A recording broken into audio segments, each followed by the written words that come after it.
Kovel num na tenitlan tree Masenun turil turuaksi Peidon alle manganate Ituril nun tualuasi Sabin sa may lola Ipuri tok tuin nei Krista tui kia nga a omre Nunna tharape ang te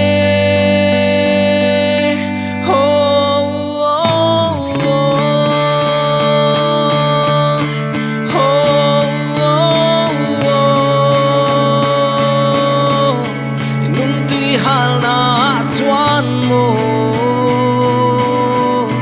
nung natarap